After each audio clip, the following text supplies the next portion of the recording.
Hi, welcome to this episode of The Sky This Week. From our observations of moon, we have noticed that we derive two revolution periods for the moon. That with reference to the stars or Nitya Nakshatra is called as sidereal month. The other, as inferred from the phases of moon seen from the earth, is called as synodic month, differs from each other. Let us understand the reason for this. As moon revolves around the earth, earth is not stationary and continues its revolution around the sun. The moon would have returned to its starting position marked with the Nitya Nakshatra in 27 or 28 days. But to catch up its initial position corresponding to new moon as observed from the earth, it has to traverse an extra arc. Hence, there is an approximately 2.5 day difference between these two periods. This week, up in the sky, there is another interesting event happening. Near Earth object named 2011 ES4 will pass by Earth on September 1st at 9:42 pm. The asteroid is roughly 25 meters in diameter. Near Earth objects are those small rocky bodies whose orbits intersect the Earth's orbit, making them potentially hazardous because of the possibility of impact. This object will fly past at a distance 1.21 lakh km from Earth, which is about one-third the distance to the Moon. This is considered small in astronomical standards, but fairly large for us not to be able to see with naked eye. Now, let us see what we can observe in this week.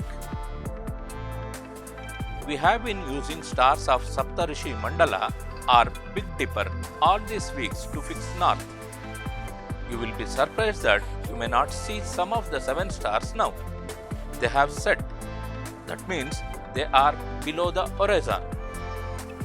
Turn to the northeast.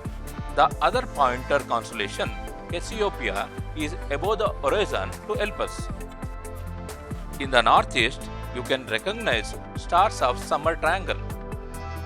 Towards southeast, you can easily recognize these two bright planets, Jupiter and Saturn. Towards west, Arcturus or Swati of Bootes constellation can be seen. In the early morning, around 4:30 am, Cassiopeia is now seen well above the pole star. In the northeast, Auriga with the brightest star Capella is seen. In the east, you can't miss Orion the Hunter. Here, you can see Venus in Gemini. This bright star Procyon and brightest star Sirius are Lubdaka and Betelgeuse of Orion form triangle with a nickname Winter Triangle. Towards southeast, Canopus or Agastya can be seen. Mars in Pisces seen towards west. Let us now look at Moon's position for the week. It moves from Capricorn to Aquarius to Pisces and to Aries. There are not many bright stars in this path. On 31st August, Moon in Capricornus. Its position in the sky can be recorded with the help of stars of Dhanishta. It resembles a small fish and so is named Delphinus after dolphins. On 1st of September, Moon has moved to Aquarius.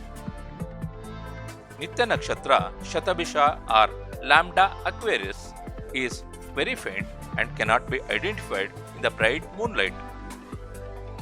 On 2nd of September, full moon next to the bright star Alpha Pegasus or Purva Bhadra. This lunar month is named as Bhadrapada. On September 3rd, 4th and 5th, moon moves through Pisces. Nitya nakshatras are not very bright and are not recognizable in the bright moonlight. On 6th September, you can do this simple observation to check the movement of moon within 12 hours. Gibbous moon is seen close to the red planet Mars at dawn. Though moon will occult Mars on this day, it will not be visible because it will happen during our day. In the evening sky, watch out for the moon at about 10 pm. You can see that moon has overtaken Mars. Use the opportunity to identify the Nitya Nakshatra Ashwini of Aries.